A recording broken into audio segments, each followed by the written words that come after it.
যুক্তরাষ্ট্রের নিউ ইয়র্কে বাংলাদেশ কনসুলেটে আওয়ামী লীগ নেতাকর্মীদের হামলার ঘটনায় একাধিক ব্যক্তিকে গ্রেপ্তার করা হয়েছে। শুক্রবার সামাজিক মাধ্যম ফেসবুকে দেয়া এক পোস্টে এ তথ্য জানান ওয়াশিংটন ডিসির বাংলাদেশ দূতাবাসের প্রেস মিনিস্টার গোলাম মুর্তজা। তবে গ্রেপ্তারের বিষয়টি কনসুলেটকে জানানো হলেও ঠিক কতজনকে গ্রেপ্তার করা হয়েছে সে বিষয়ে সুনির্দিষ্ট কোনো তথ্য দেওয়া হয়নি।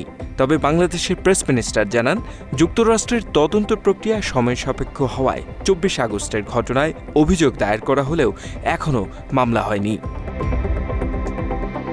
ফেসবুকের ওই পোস্টে তিনি জানান, আওয়ামী সন্ত্রাসীদের হামলার পুরো বিষয়টি নিউ ইয়র্ক কনসুলেটকে লিখিতভাবে এবং সন্ত্রাসীদের নাম উল্লেখ করে ভিডিও ফুটেজ সহ নিউ ইয়র্ক পুলিশ ও সিক্রেট সার্ভিসকে জানানো হয়। পাশাপাশি জানানো হয়েছে স্টেট ডিপার্টমেন্টকেও। New York diplomatic security wing ও নিউ ইয়র্ক মেয়র অফিসের সঙ্গে সমন্বয় করে তদন্ত পরিচালনা করা হচ্ছে বলেও জানান গোলাম মুর্তজা।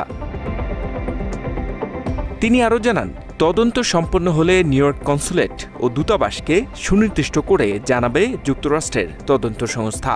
দেশটির আইনি প্রক্রিয়া অনুযায়ী শুরুতে অভিযোগের ওপর ভিত্তি করে মামলা করতে হবে বলেও উল্লেখ করা হয় ফেসবুক পোস্টে। এছাড়া তদন্ত প্রক্রিয়া দ্রুত করতে কারো পক্ষেই তদন্তকারীদের প্রভাবিত করা কিংবা তথ্য গোপন করার সুযোগ নেই বলে জানান প্রেস মিনিস্টার।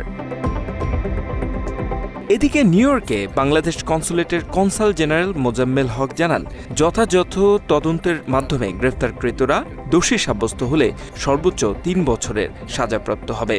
এমনকি ভবিষ্যতে এই ধরনের কর্মকাণ্ডের সাথে কোনো প্রবাসী যুক্ত হলে কঠোর অভিবাসন নীতির কারণে তাদেরকে দেশে ফেরত পাঠানো হতে পারে বলেও উল্লেখ করেন তিনি।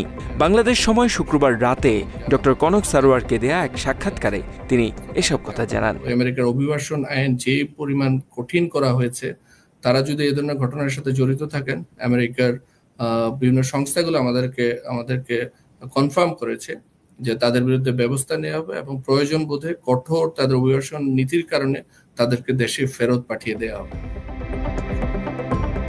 H M Ataullah, Bangla addition.